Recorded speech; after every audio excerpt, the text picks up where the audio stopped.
4장 말씀을 우리가 시작하도록 하겠습니다. 이 사무엘서의 전체 주제는 제가 여러 번 말씀드렸다시피 누가 왕이신가? 여러분 잘 들리시죠? 누가 왕이신가? 우리 인생에 누가 왕이신가? 사실은 하나님이 왕이신데 하나님이 왕이신 것을 우리가 알지 못하고 내 소견에 오른 대로 살아갔더니 우리 인생이 이렇게 되었더라. 이것이 바로 오늘 본문에서 얘기하는 것입니다. 내 소견에 오른 대로 하나님의 뜻을 따르지 않고 살아갔더니 우리가 하나님의 영광을 보지 못하였더라. 이것이 바로 오늘 본문 가운데 나오는 핵심적인 이야기라는 것입니다. 잠깐 가벼운 주제로 잠깐 돌려서 말씀을 시작해 보도록 하겠습니다. 여러분, 지난주에 우리가 참 중요한 일이 있었죠. 모두가 사랑하는 사람에게 표현을 하는 발렌타인데이였습니다. 예전에는 서구권에서만 이 발렌타인데이가 굉장히 성행했는데 지금은 한국에서도 사랑하는 사람들에게 적극적으로 이 발렌타인데이를 통해서 표현을 하고 있는 것 같습니다. 한 뉴스 기사가 나왔습니다. 이 기사에 따르면은 우리나라 중년 남성의, 다른 나라가 아니라 우리나라 중년 남성의 60% 이상이, 몇 프로요? 60% 이상이 발렌타인데이에 선물을 못 받으면 서운함을 느낀다고 합니다. 발렌타인데이에 선물을 못 받으면 서운함을 느낀다. 그래서 스스로에게 선물하는 그 셀프 선물도 등장하고 있다라고 합니다. 여러분, 이 발렌타인데이의 유래는 뭐냐면요, 로마 시대 때 금혼령이 내려졌는데 이 성 발렌타인이 몰래 결혼을 시켜줬던 거죠. 근데 걸리게 되었습니다. 그래서 순교를 당하게 되었는데 그것을 기념하는 날이 바로 발렌타인데이의 시작입니다. 근데 이것을 서구권에서 상술로 이용한 것이 바로 이 발렌타인데이의 시작인 것입니다. 저도 이 상술에 넘어가고 있습니다. 지난 수요일 날 저에게 어떤 성도님이 예배 때 오셔서 제 손에다가 이 금박 페 그러시잖아요. 그 초콜릿을 제 손에 쥐어 주시면서 목사님 혼자 드세요라고 얘기하는데 얼마나 기쁘던지요. 또 집에서도 저희 아내와 딸이 그렇게 선물을 해주는데 굉장히 기쁜 마음이 들었습니다. 여러분, 그런데 우리 모두가 발렌타인데이에 열광하는 2024년도 2월 14일이 여러분 어떤 날인지 아십니까? 모두가 사랑하는 사람들과 식당에 가서 식사를 하고 사랑을 표현하고 또 놀러 가고 있는 그날이 어떤 날인지 혹시 아십니까? 그날에 우리가 놓치고 있던 것이 한 가지 있는데요, 바로 그날은 예수님의 십자가의 고난을 준비하는 사순절의 시작을 나타내는 이른바 제의 수요일. 여러분 아까 보셨죠? 제의 수요일이었다는 것입니다. 여러분, 이날은 전 세계에 많은 경건한 사람들이 사순절을 시작하면서 이마에 제를 바르고 내 죄가 얼마나 심각한가, 내가 하나님으로부터 얼마나 멀리 떨어져 있는가라는 것들을 하나님 앞에 고백하는 그 제의 수요일이었던 것입니다. 여러분, 우리는 어떤 것들을 바라보며 살아가고 있습니까? 물론 우리가 천주교보다는 우리가 이런 의식에 있어서 조금은 자유롭지만 사실은 우리 마음이 중요하다는 거죠. 내 마음이 정말로 하나님을 향하고 있는가? 아니면 내가 내 소견에 오른 대로 내가 하고 싶은 것들을 행하면서 살아가고 있는가? 너무도 바쁜 우리들의 일상 가운데 우리가 하나님을 잊어버리고 우리가 사순절 기간이라는 것도 잊어버리고 살아가고 있는 우리들의 모습을 우리가 보게 된다는 것입니다. 그래서 오늘 하나님이 사무엘상 말씀을 통해서 누가 왕인가? 과연 너희들의 삶에 누가 왕인가? 오늘 여러분의 삶에 누가 왕인가? 하나님이 왕이라면은 도저히 그렇게 행하며 살아갈 수 없는데 누가 왕인가라는 것들을 오늘 들려주고 있다는 것입니다. 여러분, 지난 신년 예배 때 제가 어떤 말씀을 전했는지 혹시 알고 계십니까? 신년 예배 때 제가 사무엘하 2장 말씀으로 설교했습니다. 그때 이제 빼앗긴 법궤가 돌아오는 과정 가운데 우사가 죽게 됩니다. 바로 그때 찾은 법궤를 언제 빼앗겼냐? 오늘 본문에 나오는 사무엘상 4장 가운데 빼앗긴 것입니다. 여러분, 지난번에도 우리 문일로 권찰이 질문했는데 법궤에 대해서 잠시 이렇게 설명을 해드리면, 이 설교를 준비할 때 정말 이 중간 레벨에 맞춰서 설교를 준비하는 게 너무도 어려운 것 같습니다. 기본적인 지식이 다 있게끔 그렇게 착각을 하고 목사는 설교를 하는데요, 여러분 모르시는 분들이 많은 것 같아요. 그래서 법궤가 뭔가, 간단히 말해서요, 여러분 법궤는 뭐냐면 하나님의 법, 하나님의 법인 십계명이 들어있는 궤짝입니다. 아시겠어요? 하나님의 법인 십계명이 들어있는 그 궤짝입니다.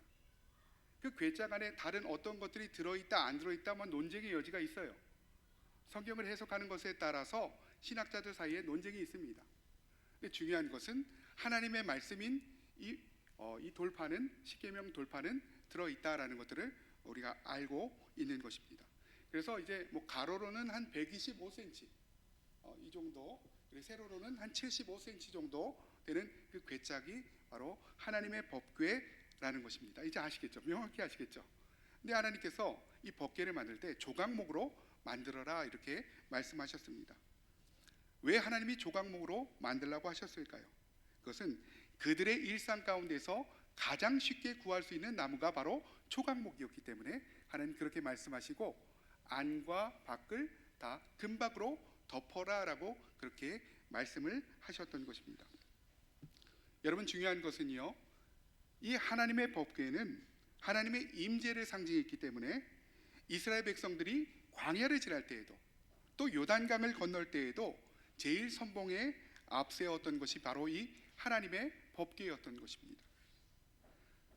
오늘 보면 사무엘상 4장에는 블레셋과 이스라엘의 전쟁의 상황이 전개되어 있습니다. 뜻밖에도 이 전쟁은 하나님의 백성이 믿음으로 승리하였다, 하나님의 백성이 믿음으로 승리하였다라는 결론이 아닌 것입니다. 그러면서 그들이 가졌던 모든 신앙이 무너져 버리고 있어요.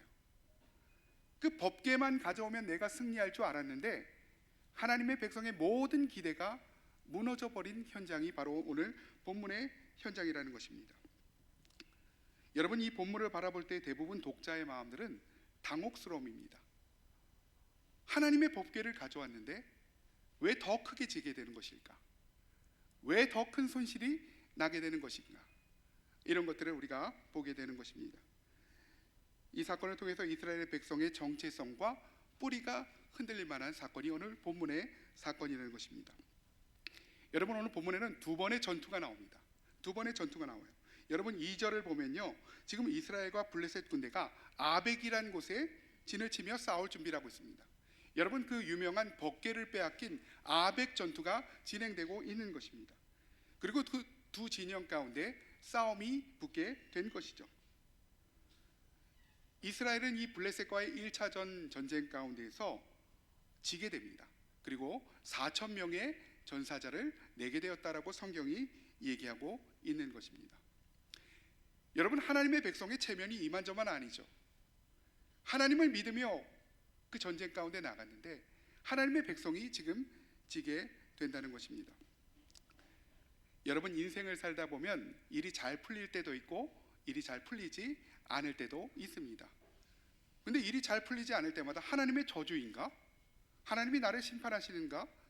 꼭 그렇게 생각할 필요는 없다는 것입니다. 모든 것들이 하나님의 섭리 가운데 있다는 거죠.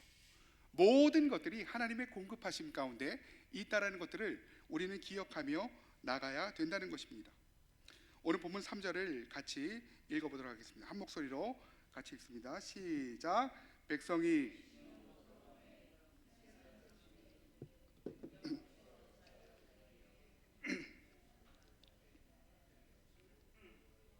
언약궤를 실로에서 우리에게로 가져다가 우리 중에 있게 하여 그것으로 우리를 우리 원수들의 손에서 구원하게 하자 하니.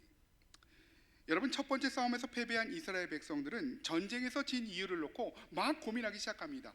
왜 우리가 지게 되었을까? 왜 우리가 하나님의 백성인데 지게 되었을까? 그렇게 고민하기 시작했습니다. 그때 문득 그들 가운데 떠올랐던 것이 바로 법궤의 부재였던 것입니다. 우리가 늘 승리하였을 때 법궤가 함께했는데, 우리가 싸움에서 이겼을 때 법궤가 선봉에 서 있었는데 법궤가 없다라는 것들을 그들이 깨닫게 되었던 것입니다. 여러분 아마도 그들은요 광야를 지나갈 때, 요단강을 건널 때 여리고성을 무너뜨릴 일을 기억하면서 법궤의 부재를 떠올렸을 것입니다. 여러분, 우리 삶의 문제가 잘 풀리지 않을 때, 혹은 뜻하지 않은 고난이 우리에게 찾아올 때 그것의 원인을 두고 우리가 참 많은 고민들을 하게 됩니다. 왜 이런 일이 일어날까라는 고민들을 하게 되죠. 그중 하나가 바로 과거에 대한 추억입니다.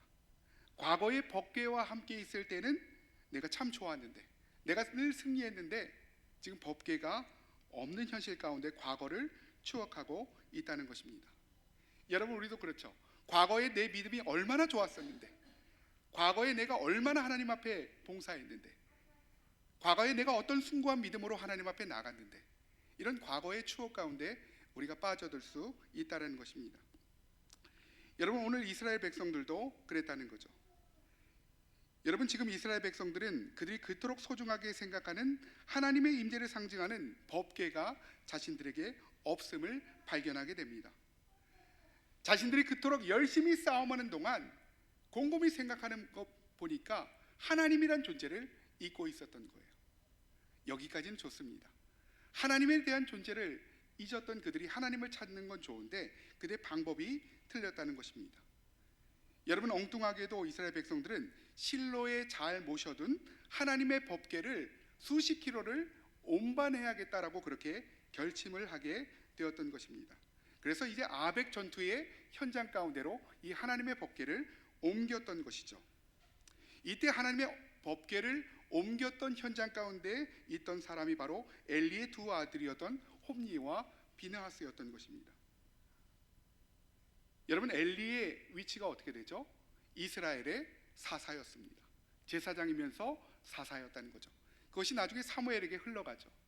정치와 종교의 최고의 권력을 누렸던 사람입니다.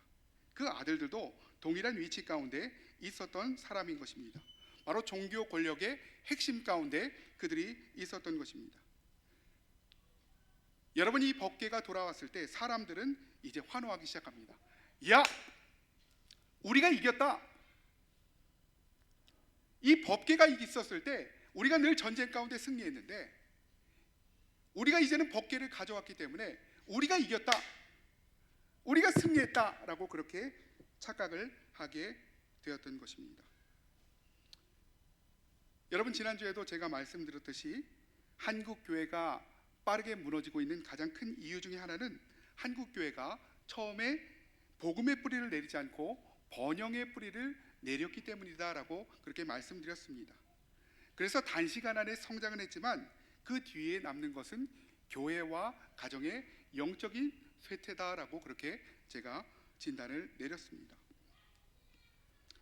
오늘 본문을 통해서 우리가 우리 삶의 두 가지 문제점들을 우리가 함께 나눠보기 원합니다. 이 사순절의 기간을 걸어가는 동안 우리 삶의 이 두 가지 문제를 우리가 함께 다루면서 나갔으면 좋겠습니다. 첫 번째는 우리 삶에 하나님의 부재가 있을 수 있다라는 것입니다. 열심히 살아가도, 열심히 예배에 참석해도, 열심히 헌금해도 우리 삶에 하나님의 부재가 있을 수가 있다는 것입니다. 오늘 이스라엘 백성들의 문제는 무엇입니까? 그들의 문제는 문제의 본질을 모르고 있다는 것입니다. 여러분, 5절에 보시면은 법궤가 돌아오는 것을 보고 어찌나 기뻤던지 이스라엘 백성들이 환호하였다라고 얘기합니다. 5절 보니까 같이 읽겠습니다. 시작. 여호와의 언약궤가 진영에 들어올 때 온 이스라엘이 큰 소리로 외치매, 여러분, 그들은 이미 승리라도 한 것처럼 환호하고 있습니다. 하나님의 부재가 있었음에도 불구하고 하나님의 부재가 문제가 아니라 법궤의 부재가 문제였다라고 그들은 판단하고 있었던 것입니다. 그래서 그들은 큰 소리로 외치며 땅이 울릴 정도로 환호하고 있었던 것입니다. 여러분, 한번 예를 한번 들어볼게요. 우리 삶을 한번 가만히 한번 조명해 보죠. 여러분, 기독교 안에도 이런 미신적인 부분들이 상당히 많이 있습니다. 우리가 하나님을 믿을 때 전능한 하나님으로 믿는 것이 아니라 하나님의 수준을 낮춰서 미신적인 하나님을 믿고 있는 경우가 참으로 많이 있다는 것입니다. 제가 한번 예를 들어볼게요. 교회를 다니는 사람이 주일날 예배에 빠지고 놀러 갔다가 사고를 당했다. 하나님의 심판입니까? 하나님의 심판일 수도 있고 아닐 수도 있습니다. 아닐 수도 있죠. 두 번째, 불안하고 두려운 일이 생길 때만 그때마다 성경책을 옆에 끼고 다니시는 분들이 있어요. 그래서 그 삶을 하나님이 보호하시고 지켜주신다. 여러분 이 말에 혹시 동의하십니까? 과연 그 사람의 삶은 안전한가에 대해서 여러분 동의하십니까? 세 번째, 평소에는 그토록 성경을 읽지 않다가 하나님의 뜻을 발견하고 싶은 순간이 있어요. 여러분 세상 사람들도 점집에 가고 싶은 순간이 있잖아요. 하나님의 뜻을 발견하고 싶은 순간, 그때에 성경책을 펴서 제일 먼저 발견되는 처음 구절을 읽으면서 하나님이 나에게 주셨다 라고 얘기하는 것들, 여러분 상당히 미신적으로 하나님을 미신의 자리까지 끌어내리는 행동이라고 저는 그렇게 생각을 합니다. 여러분 이에 대해서 갈라디아서 6장 7절을 개역 성경에서 보니까 이렇게 얘기하고 있어요. 스스로 속이지 말라. 너희 자신도 알고 있다는 거예요. 하나님이 그런 분이 아니라는 건 너희 자신이 알고 있다는 거예요. 스스로 속이지 말라. 하나님은 만홀히 여김을 받지 아니하시나니 사람이 무엇으로 심든지 그대로 거두리라. 우리 문일로 권사님, 만홀이가 어떤 뜻이에요? 평택 항해에 있는 게 만홀이에요? 만홀이가 뭐예요? 만홀이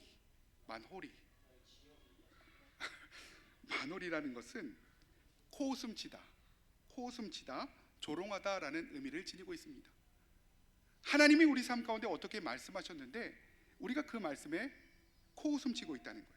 조롱하고 있다는 것입니다. 에이 하나님, 내가 옳죠. 내 생각이 옳죠. 그게 말이 돼요 하나님? 그게 바로 하나님을 만홀히 여기는 것이다. 그래서요, 사람이 무엇으로 심든지 그대로 거두리라. 오늘 여러분이 심고 있는 그대로 하나님이 거둘 것이라고 말씀하십니다.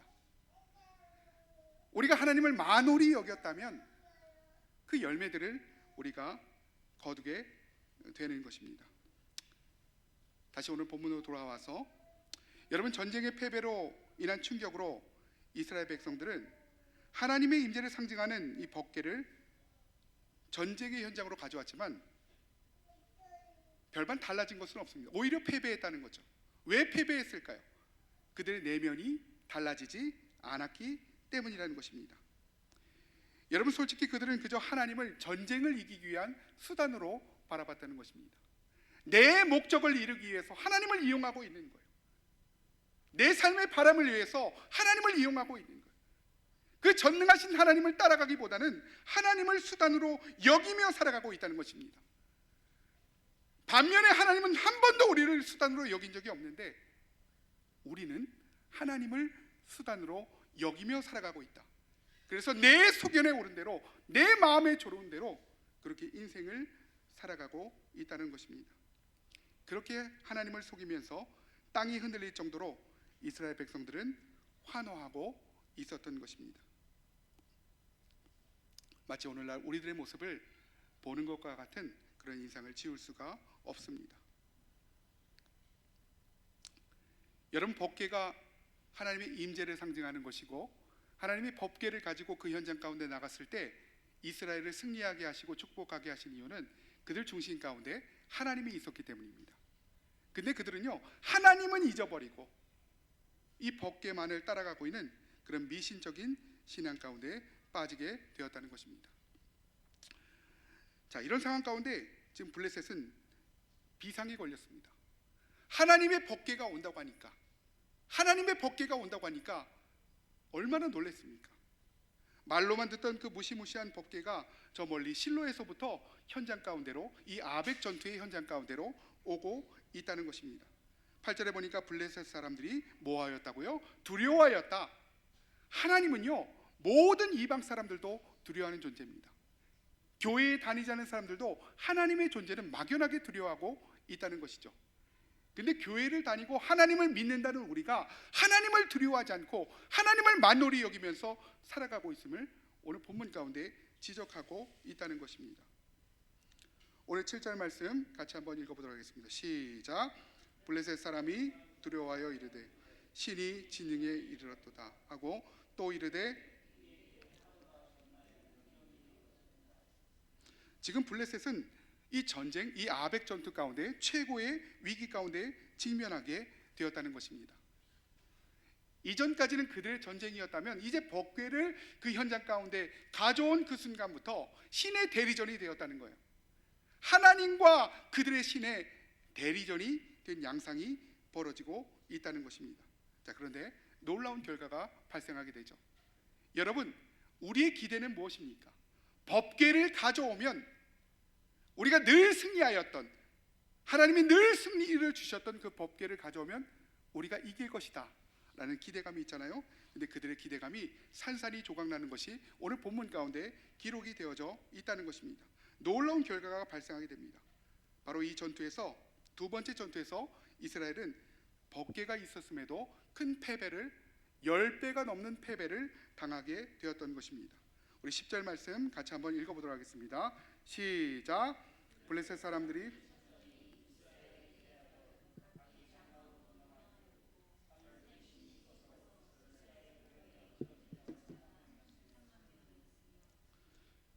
여러분, 이스라엘 문제는 뭐였다고요? 하나님의 부재였습니다. 그들 삶 가운데 하나님의 부재였어요. 하나님이 없다는 거예요. 하나님을 따라가지 않습니다. 근데 그들의 진단은 법궤의 부재였습니다. 그들은 승리할 것이다 라고 예상을 했던 거죠. 그런데 결과가 예상한 것과는 다르게, 전혀 다르게 나왔다는 것입니다. 졌다는 거예요. 처음 졌을 때보다 더욱더 크게 패배를 했다는 것입니다. 여러분, 우리는 이 상황을 어떻게 이해해야 될까요? 어떻게 이해해야 될까요? 여러분, 이것이 단순히 군사적 패배의 문제만은 아니었습니다. 하나님과 그들의 신인 다곤 신이 싸워서 하나님이 졌다는 거예요. 이스라엘이 느끼기에는 이 대리전 가운데, 신의 대리전 가운데 하나님이 졌다는 것입니다. 상식적으로 이해가 되지 않습니다. 하나님을 소중히 여긴다고 생각해서 법궤를 가져왔음에도 불구하고 하나님의 임재를 어떻게 생각해야 되나? 하나님은 과연 현실성이 있으신가? 하나님은 이 전투의 현장 가운데 어떤 대책이 있으신가? 우린 지금 불안하고 답답한데 하나님은 지금 과연 뭘 하고 있는가? 여러분, 그것이 바로 우리 삶의 질문 아닙니까? 하나님 과연 뭐 하고 계세요? 내가 하나님 앞에 헌신했잖아요. 내가 못한 게 뭐가 있습니까? 하나님 과연 현실성이 있으십니까? 이런 질문들을 던지게 된다는 것입니다. 여러분, 오늘 본문의 아벡 전투의 패배는 이스라엘에게 너무도 충격적인 일이었습니다. 하나님이 패배했다는 거예요. 신의 대리전 가운데 하나님이 다곤에게 패배를 했다는 것입니다. 이것들을 과연 어떻게 이해를 해야 될까? 여러분, 그런데요, 사실은 이 전쟁의 배후에는 이스라엘로 하여금 회개케 하시려는 하나님의 깊은 사랑이 묻어 있다는 것입니다. 하나님의 백성이 범죄하였을 때 그들을 내팽겨치는 것이 아니라 그 백성들을 회개하고 그들을 온전히 사용하고자 하는 하나님의 사랑이 오늘 본문 가운데 녹여져 있는 것이 바로 오늘 아벡 전투라는 것이죠. 여러분, 제럴드 시처라는 분이 쓰신 하나님 앞에 울다라는 책이 있습니다. 얼마나 답답했길래 하나님 앞에 울고 있을까요? 그는 목사이자 교수로서의 삶을 충직하게 하나님 앞에 살아가게 됩니다. 어느 날 그는요, 말씀을 전하기 위해서 운전을 해서 어머니를 태우고 아내를 태우고 아이들을 태우고 이제 그 설교회 현장 가운데로 가게 됩니다. 그래서 그 사고로 인해서 어머니와 딸과 부인을 그 자리에서 다 잃게 되었던 것입니다. 그 사건을 보니까요, 술 취한 운전자가 중앙선을 넘어와서 그의 차를 덮친 상황이었습니다. 여러분, 그는 이 상황이 전혀 이해가 되지 않았습니다. 아니, 하나님이 어떻게 내가 다른 것도 아니고 하나님의 말씀을 증거하기 위해서 그 현장 가운데 가고 있는데, 내 나름대로 나는 충직한 종이라고 생각하고 살아가고 있는데, 왜 술 먹고 인생을 방탕하게 살아가는 저 사람의 죄로 인해서 내가 고통을 받아야 되는 것입니까? 하나님은 뭐 하고 계십니까? 라는 질문들을 던지게 되었다고 합니다.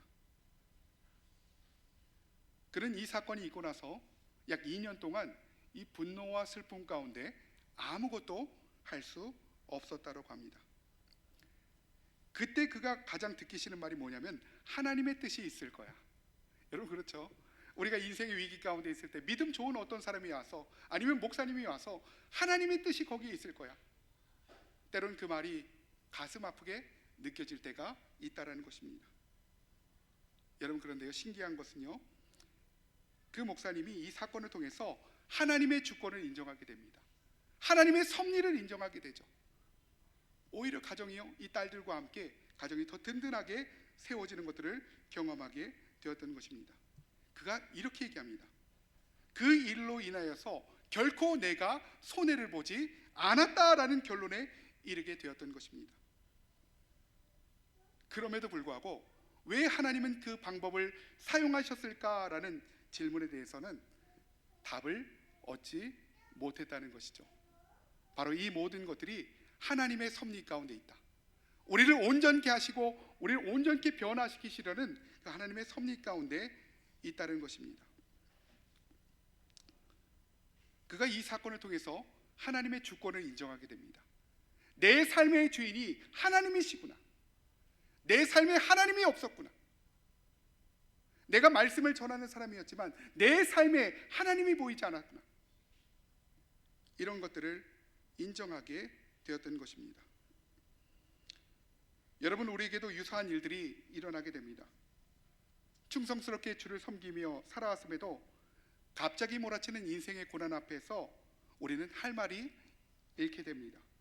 어떤 분들은 가족을 잃게 되고, 어떤 분들은 실직을 하게 되고, 이혼이나 사업의 실패 가운데 내가 해결할 수 없는 인생의 고난이 찾아올 때마다 우리는 정말 답답한 마음을 지울 수가 없다는 것입니다. 그때 우리는 이렇게 얘기하죠. 하나님, 내가 하나님 앞에 충성스럽게 살아왔는데 왜 나에게 이런 일들이 일어나는 것입니까? 이 질문 전에 우리가 하나님께 질문해 봐야 되는 것은 이런 질문입니다. 내가 정말 충성스럽게 하나님 앞에 살아왔는가?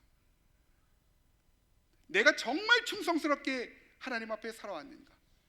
두 번째는, 정말로 충성스럽게 살아왔다면 나는 정말로 하나님의 섭리를 인정하고 있는가? 나를 향하신, 우리 가정을 향하신 하나님의 섭리를 인정하고 있는가? 나에게 더 좋은 것을 주시려는 그 하나님의 섭리를 인정하고 있는가? 여러분, 11절을 보면 이 전쟁으로 인해 하나님의 궤는 빼앗기게 되고 제사장 홈리와 비느하스는 죽임을 당하게 됩니다. 여러분, 하나님은요, 우리의 바쁜 일상 가운데서 우리의 주인이 되기를 원하십니다. 내가 하나님을 미신적으로 믿으며 따라가는 것이 아니라 우리의 주인이 되기를 원하신다는 거예요. 내 삶의 주인이 되셔서 모든 것들을 하나님이 인도하기를 원하신다는 것입니다. 비록 내가 이해가 되지 않은 상황 가운데에서도 하나님을 인정하며 살아가게끔 우리를 그렇게 이끌어 가신다는 것입니다. 오늘 저와 여러분 삶 가운데 하나님의 부재가 느껴진다면 다시 한번 하나님께로 나오는 저와 여러분이 되시기를 다시 한번 주님의 이름으로 축원합니다. 두 번째는, 하나님의 영광을 떠나 사는 삶을 우리가 살 수 있다는 것입니다. 오늘 본문 12절을 보면 베냐민 사람 한 명이 전쟁의 패배를 알리고자 아벡 전투의 현장 가운데서 뛰어오게 됩니다. 그런데 그 사람이 어떻게 해요? 자기 옷을 찢고 자기 머리에 티끌을 덮어쓰고 있습니다. 마치 애시 웬스데이, 제 수요일과 같은, 우리가 너무 분통하다는 거예요. 하나님 앞에 죄악을 저질렀다는 것입니다. 그렇게 달려오고 있습니다. 여러분, 전쟁에 대한 소식을 기다리는 엘리의 마음은 초조합니다. 그는 이제 앞을 전혀 보지 못하는 노인이 되었습니다. 사사의 역할도 하지 못했기 때문에 두 아들이 나가서 대신 사사의 역할을 하고 있는 거죠. 여러분, 우리가 여기서 명심해야 되는 것은 사사는요, 종교 지도자일 뿐만 아니라 정치 지도자였다. 전쟁을 지휘하는 입장 가운데 있어야 되는 사람이었다는 것입니다. 근데 그것을 하지 못하고 있는 거죠. 오늘 13절 보니까 이렇게 나와 있습니다. 같이 한번 읽어보도록 하겠습니다. 시작. 그가 이럴 때에 엘리가 길 옆 자기의 의자에 앉아 기다리며 그의 마음이 하나님의 괴로 말미암아 떨릴 즈음이라. 그 사람이 성읍에 들어 온 성읍이, 여러분, 아직 의자에 앉아 있다는 것은 여전히 그가 사사로서 이스라엘을 통치하고 있다, 지켜보고 있는 상황이에요.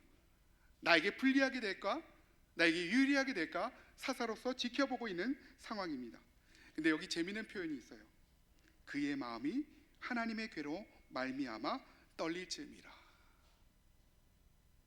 하나님의 괴로 말미암아 떨릴 즈음이라. 전쟁에 이기든 지든 사실 이 사람은 별로 관심이 없습니다. 하나님의 괴가 옮겨지든 말든 관심이 없어요. 내가 지금 누리는 것만 누리고 살아가면 됩니다. 근데 지금 이 소식이 궁금한 이유는 뭐예요? 내 마음이 떨리고 있다는 거예요. 두려워하고 있다는 거죠. 하나님을 잊고 살아가다가 어느 순간에 내 마음이 떨릴 때가 있다는 거예요. 내가 하나님을 떠나 살아가고 있구나. 내 마음이 떨릴 때가 있다는 거예요. 하나님을 찾을 때가 있다는 것입니다. 내 마음이 떨릴 때쯤에서야 하나님을 찾고 도와주시옵소서 라고 얘기할 수가 있다는 것이죠. 오늘 저와 여러분들도 그 현장을 경험하고 있지 않습니까? 하나님으로 말미암아 내 마음이 떨릴 때가 있다는 것입니다. 여러분, 목회 현장에 있다 보면 재미있는 부류의 사람들을 만나게 됩니다. 교회는 다니기 싫은데, 하나님은 믿기 싫은데 이 목사의 끈은 놓고 싶지 않아 하는 사람들이 굉장히 많이 있다는 것입니다. 이 교구 사역을 할 때 보면 사업장 예배를 드리는데요, 이 사업장을 예배를 드리고 기도 한번 해주는데 정말 상상할 수 없는 그 사례비를 저에게 주는 경우를 제가 보았습니다. 하나님은 믿지 않고 예배는 드리기 싫은데, 교회는 나가기 싫은데, 제자로 살아가기 싫은데 이 목사에게는 잘 보여야 되겠다. 여러분, 과연 안전할까요? 장례식을 집례하는데 정말 내가 상상할 수 없는 금액으로 사례를 할 때가 있습니다. 근데 이분들의 특징이 뭐냐면은 평소에 하나님을 잘 따라가지 못하고 있더라, 내 마음이 떨릴 때쯤에서야 하나님을 찾게 되더라, 그 보상 심리로 목사에게 잘하더라. 여러분, 그 삶이 과연 안전할까요? 하나님이 그 삶을 책임져 주실까요? 여러분, 우리는 하나님을 떠나 살다 우리 마음이 떨릴 때쯤에서야 하나님을 찾게 됩니다. 예상치 못한 우리 인생 가운데 당황을 하고 나서야 하나님을 찾게 되고, 미신적으로 하나님을 찾아가면서 성경책을 옆에 끼면서 차에 탑니다. 그러다가 사고라도 나게 되면 하나님을 찾았는데 왜 나에게 이런 일이 일어나게 되는 것입니까? 우리가 이 천지를 창조하신 그 전능하신 하나님의 위치를 하늘에서 땅으로 끌어내리고 있다는 것이죠. 여러분들은 어떤 믿음을 가지고 살아가고 있습니까? 오늘 본문 15절에 보면 98세 된 엘리는 두 아들이 죽고 하나님의 법궤가 빼앗겼다는 그 소식을 듣게 되고 뒤로 넘어가서 목이 부러져서 죽게 되었던 것입니다. 하나님의 영광을 떠나 스스로 살아가던 자들의 바로 멸망이 바로 이것임을 우리가 보게 된다는 것입니다. 그리고 그의 임신한 며느리, 즉 비느하스의 아내는 똑같이 죽게 된다는 것이죠. 이제 해산의 때가 가까웠는데 이 소식을 듣게 되고 고통 가운데 아이를 낳고 죽게 되는데 이 아이의 이름이 무엇입니까? 사무엘상 4장 19절 말씀 같이 한번 읽어보도록 하겠습니다. 시작. 그의 며느리인 비느하스의 아내가 임신하여 해산한 때가 가까웠더니 하나님의 궤를 빼앗긴 것과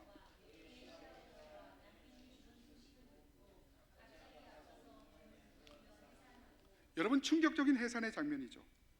바로 이렇게 죽어가면서 아들을 낳는데 그 아들의 이름이 바로 뭐라고요? 이가봇이었다. 이가봇이었다. 이가봇은 하나님의 영광이 떠났다. 우리 가문 가운데서, 우리 가정 가운데서, 우리 교회 가운데서 하나님의 영광이 떠났다.